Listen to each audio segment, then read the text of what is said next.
Your Honor, this is a case that started as a child support action and then was converted into a custody action.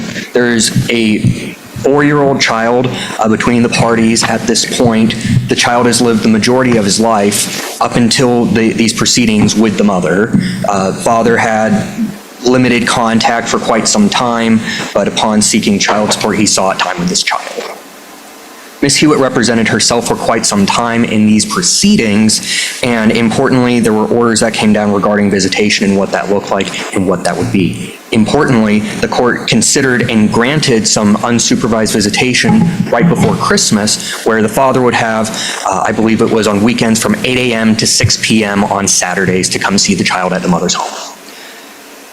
Subsequently, there was a motion filed on January the 21st of this year that was set for hearing on the 29th, a week and a day later, that effectively asked for the court to flip this custodial schedule at that point, citing some issues and some things that the father had concerns regarding.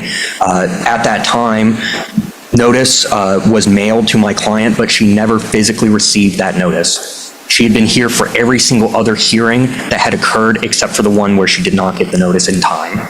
And with not having the notice and without being here, the court entered the order where the father had the majority of the time with this child and put some onerous terms on the mother, including making her responsible for transportation and some other costs that father knew that she could not afford. Mother currently does not have reliable transportation, and the criminal contempt that we're seeing is related to that and some of the transportation issues that came from this order where mother was not noticed and did not know to participate.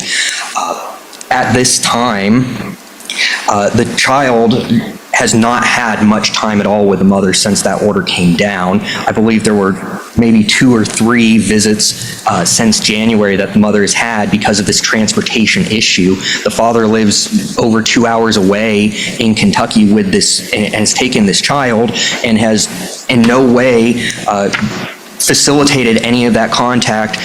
Instead, when mother asks and tries to communicate that she has difficulty transporting and moving this child, he shows up with the police and files this criminal contempt.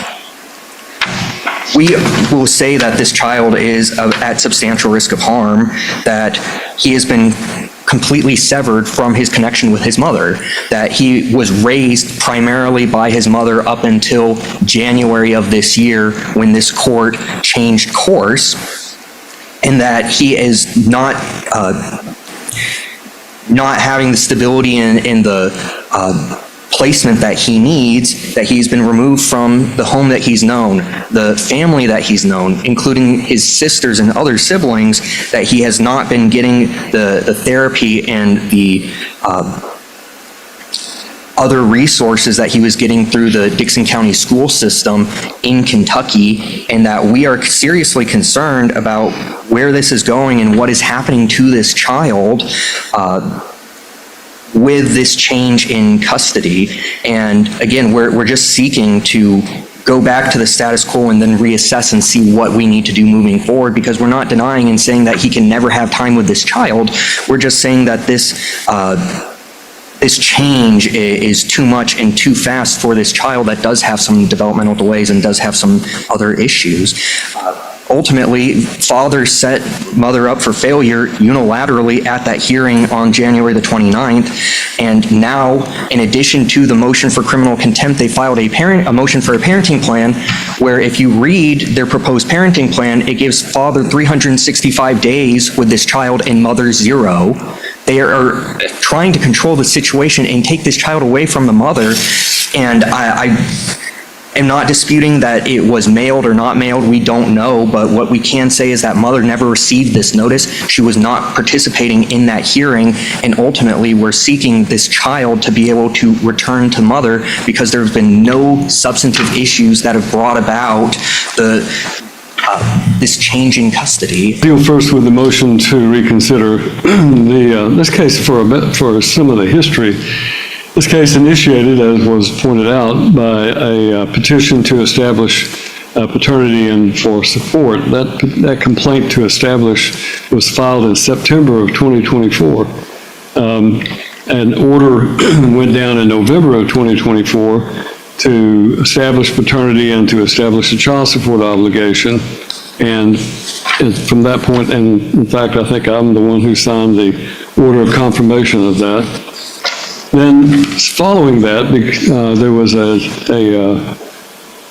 petition to establish visitation that Mr. Fenton had filed, and that came before the court, and we ended up having a hearing, and there was order of visitation that went down.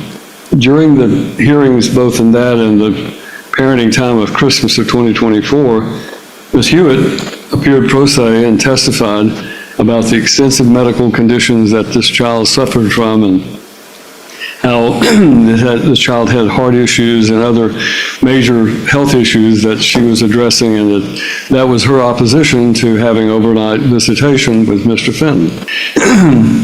That I found that at the December 18th, 2024 hearing, the mother testified that she had objected to unsupervised visitation due to the minor child's various medical conditions and treatments.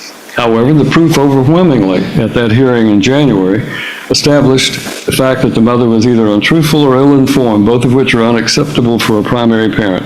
The mother also testified that she had been managing and fulfilling the minor child's medical care and developmental needs. However, the proof was overwhelming that the mother had failed to meet the child's needs. Court finds that the mother delayed the child's access to services from Tennessee Early Intervention Services for about a year. Furthermore, the child missed 2 consecutive months of developmental therapy by April the 12th, 2022, due to the mother's failure to cooperate with the therapist. The mother also delayed the child's access to physical therapy and failed to have the child evaluated by a speech therapist and ophthalmologist as prescribed in the child's PCP, which is primary care provider Carol Moore. I found that the child requires evaluations and follow-ups for autism, speech, ophthalmology, as well as a well baby checkup and a 2-year follow-up with a cardiologist. I found that the mother had neglected the medical and developmental needs of the minor child, and that the overwhelming evidence demonstrated that the mother was not capable of providing the care the child required. The father had actively sought to arrange for the child to receive necessary medical evaluations and treatments, and he has demonstrated both a willingness and ability to meet the child's needs. He testified that the minor child did not experience any issues in his care during his residential time. And I went on to find that I considered the factors in Tennessee Code Annotated 366106, and I found it was in the best interest of the minor child to designate the father, Matthew Christopher Fenton, as the temporary residential primary parent. And I went forward then to set a residential schedule for the mother.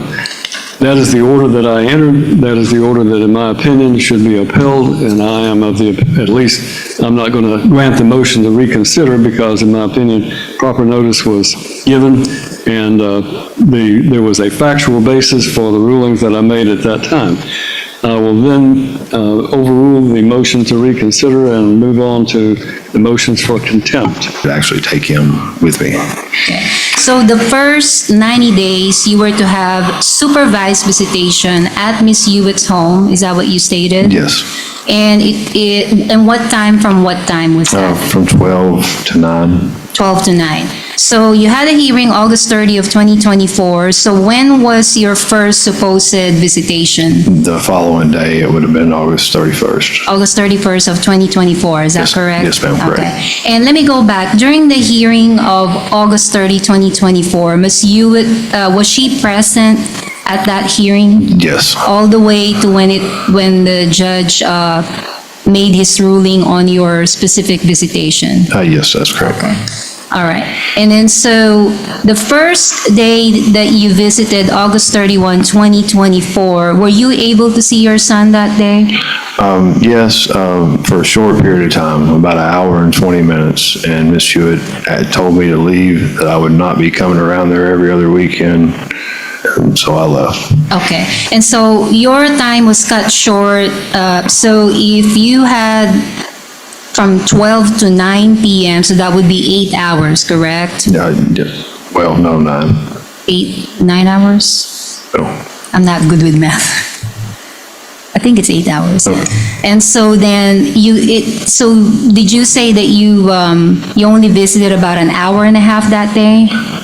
Yes, it was Okay. about an hour and 20 minutes or an hour and a half. Okay. And I was asked to leave. Did you perceive any reason why you shouldn't be allowed to complete your 8 hours of visitation? No, she just got very rude and told me exactly that I needed to leave, that I would not be coming around there every other weekend, Okay. And so that happened August 31st. or every weekend, I'm sorry. Okay. All right. So then let me take you to September the 28th, 2024. Tell me what happened on that day.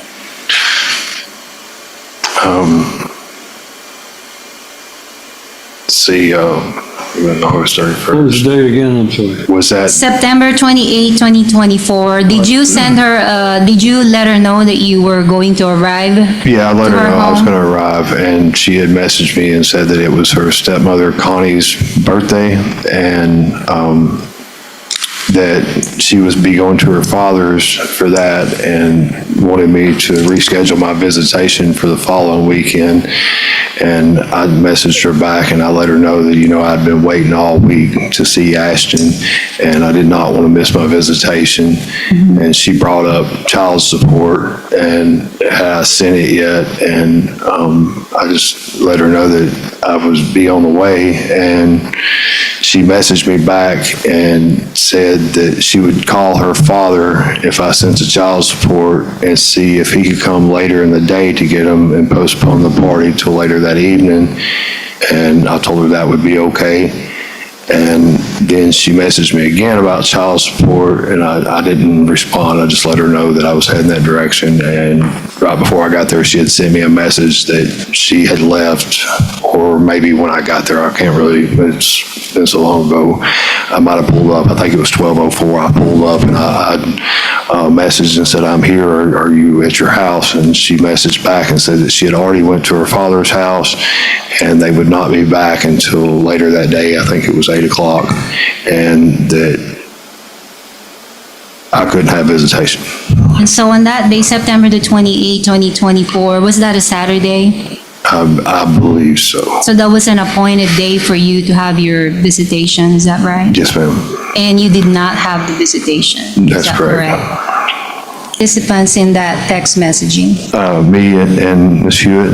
Okay. And you did say October 26th is the date on that text messaging? Yes, it's a Saturday, October 26th at 12:14. Okay. Is that another day where, is it your appointed day to Yes, that's exercise correct. your residential time? Okay.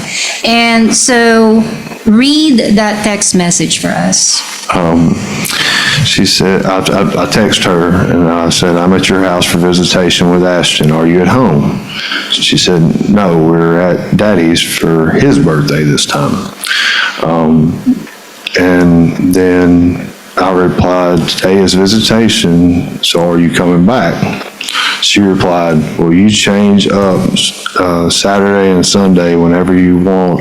And I text you about his birthday and got no response. That was completely false. She had never texted. Just go ahead and read. And then I've replied, you must have texted the wrong number. I've alternated every other week like the judge ordered. And then it said, I replied to this, I said, we went to court on 8/30/2024. Visitation started the next day, which was Saturday. And she replied, Connie's cooking and got him a big cake. Is that the end of it? Well, no, it keeps going. I just got to flip the page. It didn't show it all. But she had replied, Connie's cooking and got him a big cake for Pawpaw and giving gifts.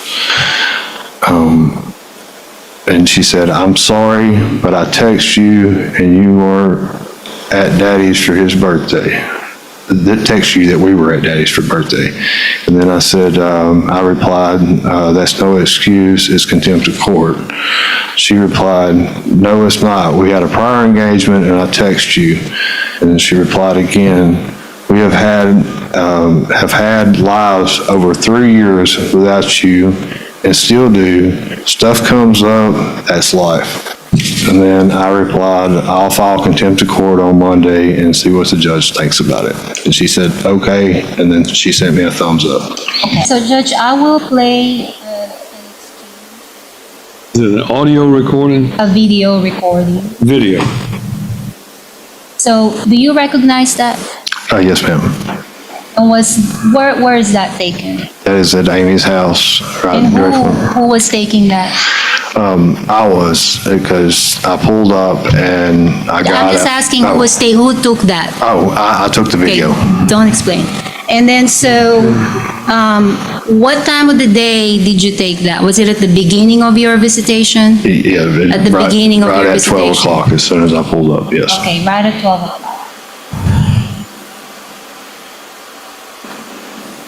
Your fiance that runs her mouth about my goddamn daughter and shit. No.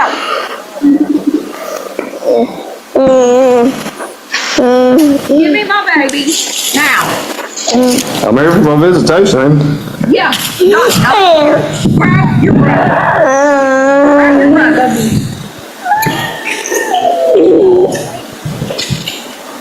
He's not. No, he's not. Give me my son. All right. So I need to just leave then? Is that what you're telling me? You don't want it to have visitation like you're I'm supposed to. visitation in your house, right in front of it. That's not my fucking house. This is your house right here. That's not your truck. My truck is in front of your house. It's not my house. All right, we'll take that. Explain what was happening in that situation there. I pulled up, I knocked on the door for visitation at 12 o'clock. Miss Hewitt was in the back room. When you walk in her house, you go to the living room and then there's a hallway and she was in the very back room in her bedroom. I'm assuming because she had walked out that way. But her daughter had answered the door, Sophie, Ashton's sister, and we always, it was a nice day, we always went outside to play in the yard, or I would take him to the park that's just walking distance down the road.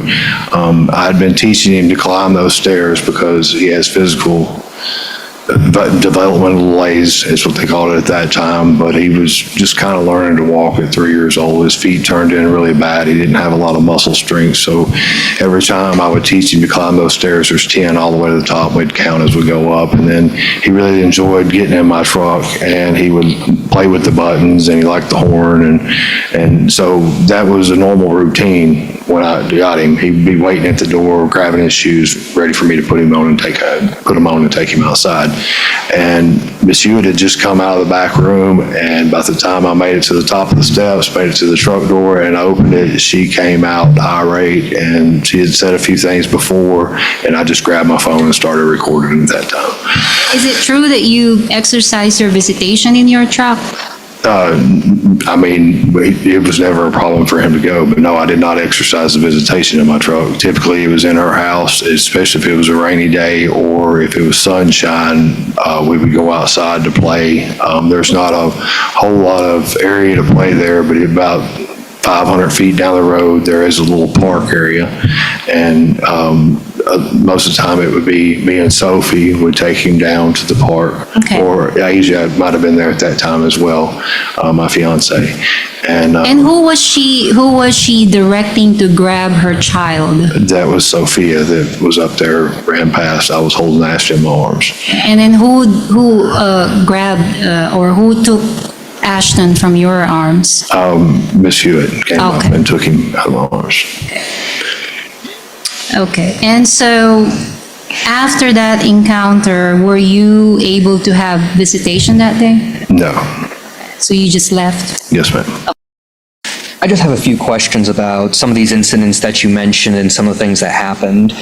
You mentioned this alleged incident that happened on August 31st where you showed up, you saw your child for a short time, and then Ms. Hewitt told you to leave. Is that right? Yes. But you don't have any proof of that beyond your testimony here today, do you? No, sir.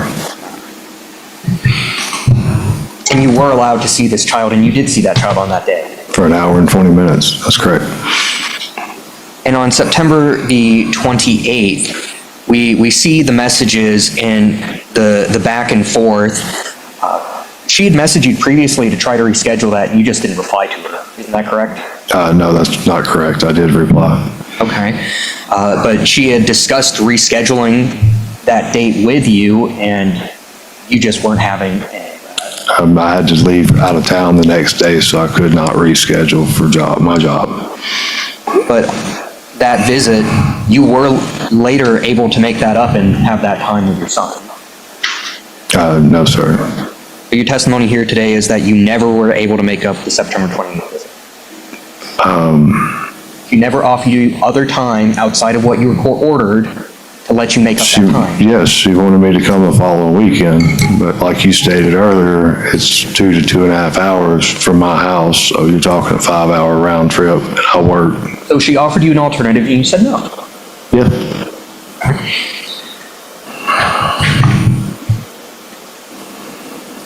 And as a matter of fact, on that September 28th, after that party, you were able to see your son for a little bit that day. No, that's not correct. Not correct, okay. She did not show back. She told me she wasn't coming back until like 8 o'clock at night, and that's not possible when you have to get up for work. On October 26th, sorry, before I stop or move on, you don't have any other proof, you don't have any other videos or anything else, any recordings of this time on the 28th, do you?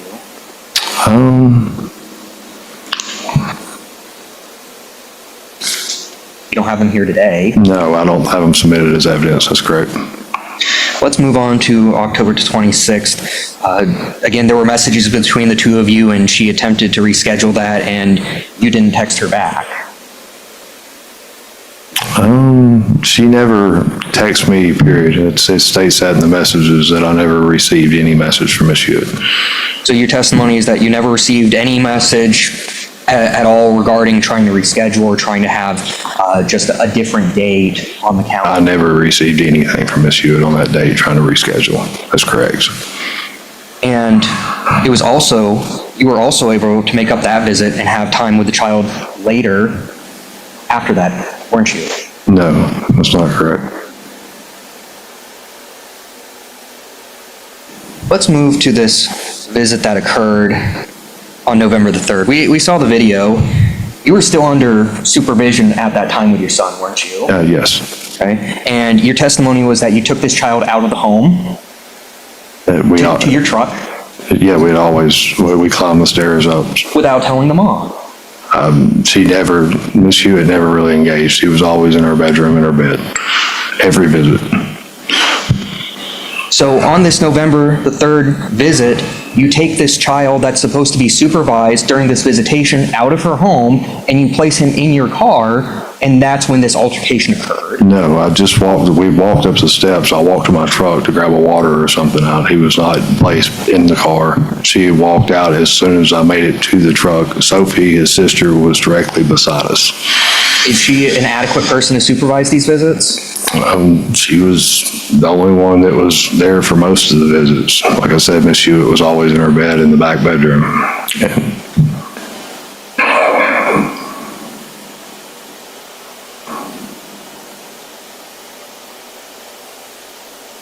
And after that exchange where she was saying, give me my child back, you voluntarily left, didn't you? Yeah, she was showing animosity and hostile. That's not good for my child to see that, I don't think. I think it was best to defuse the situation at that point.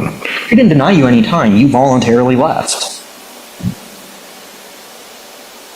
Is that a yes or a no? Yes. Okay. But when she asked me if I need to leave, or I asked her if she needed to leave, she told me yes, so it's her home.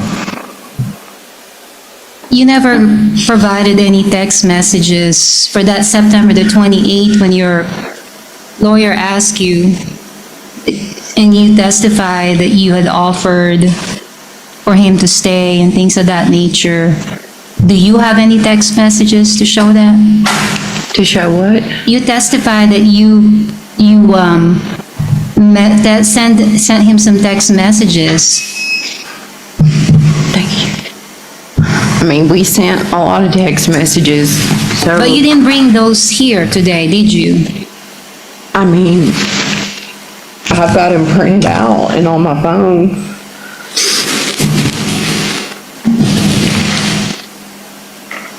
But I've never kept him from him. On that, October the 26th, and that was,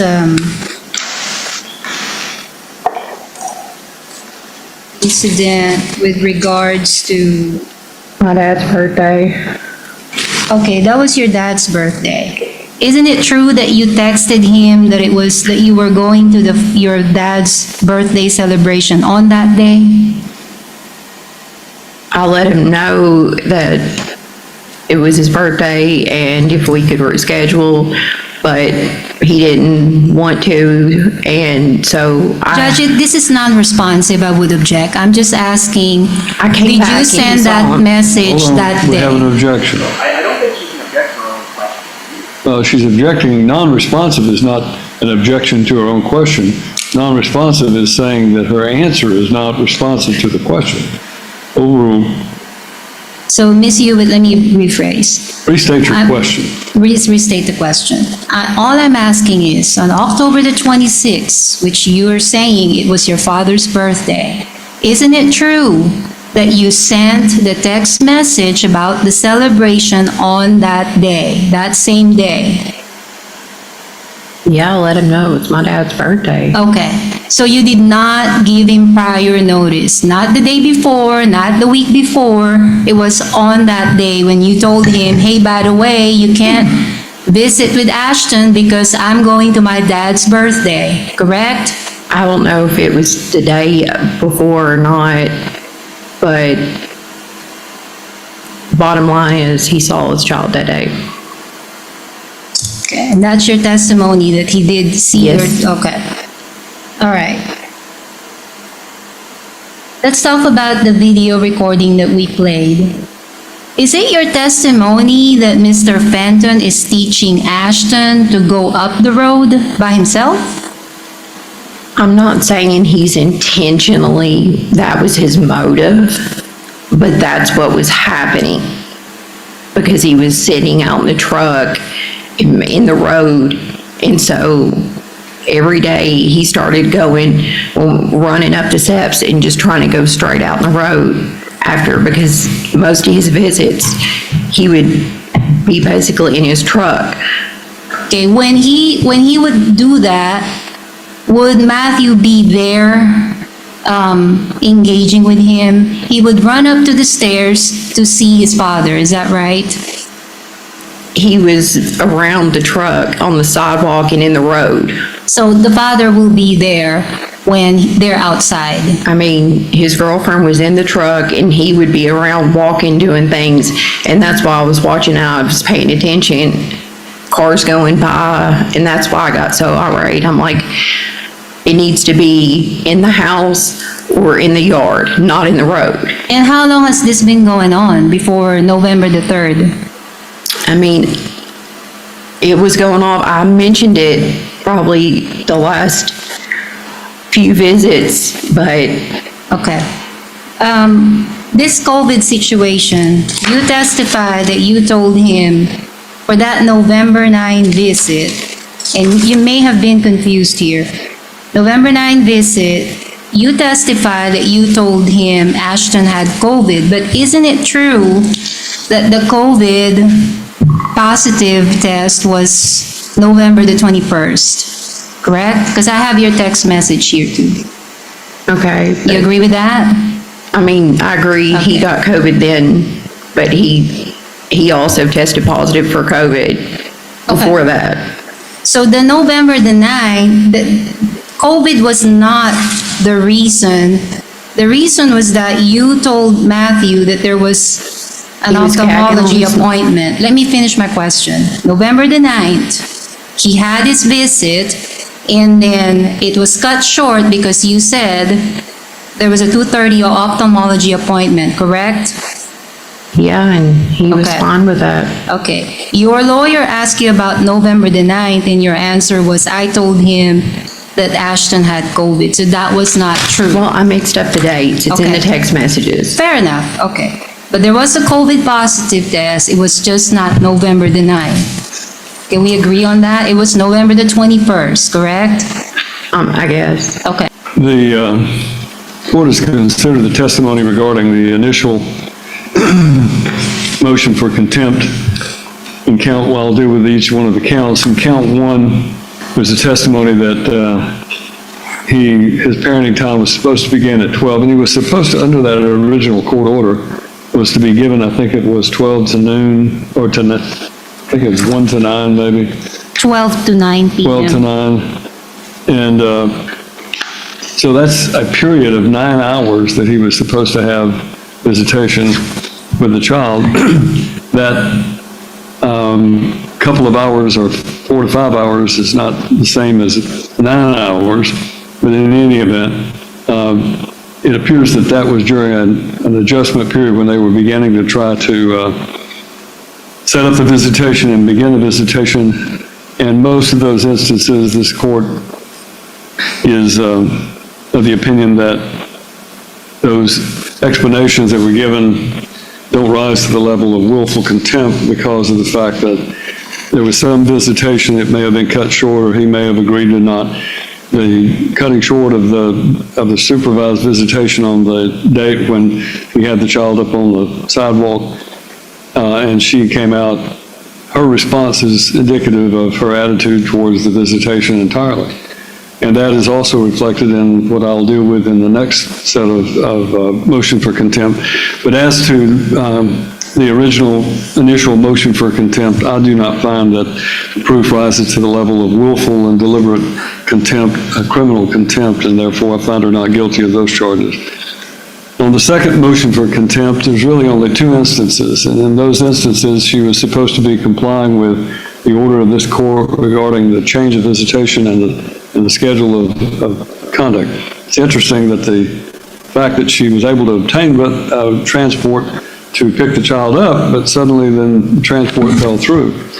Frankly, this court does not find Ms. Hewitt to be a credible witness based upon not only today's testimony, but also my observation of her demeanor in today's testimony, my observation of her at prior hearings in this court, and my belief that there was misrepresentation at the very least to this court at prior hearings regarding the medical condition of this child, which has been later proven by satisfactory to the court's satisfaction by evidence at a prior hearing when I changed the custody of the child. So when I read these text messages, for example, on the count 1, which is the February 7th date, when she picked the child up and then was going to return the child, and he indicated he'd be there to pick him up later this evening, and then she said she'd be there later to pick him, be up there later this evening, he'd be ready at 6, and then on the 9th, when he was supposed to be ready to go home to his dad's, her statement was that her car couldn't make it. Connie just let me know she couldn't take us and so forth. And then she said, I don't have any way to get there. He said, I'll come and get him. I'm on my way. Because he had a cardiologist appointment. Again, that's one of those factors that the court used in determining that this child was better off with the father than with the mother, was that the child's medical needs were not being met, and it was not being given the importance that this court found. A cardiologist appointment for a child of this age is extremely important, and heaven and earth should have been moved, and Mr. Fenton moved heaven and earth to come and get the child. Her response, as Ms. Hendrickson pointed out, is instructive. Her response was when he said, like I said, I'm on my way.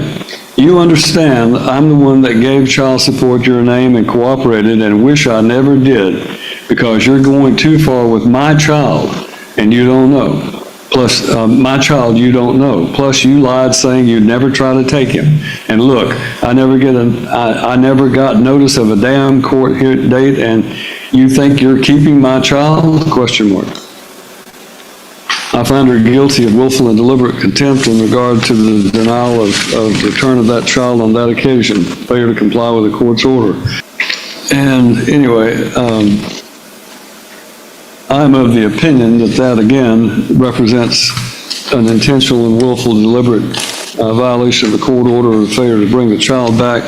And for that reason, I find her as well, in that instance, 2 counts of failure to comply with a court order, and found that she is in willful deliberate contempt, to sentence her in each of those cases to 10 days in the county jail.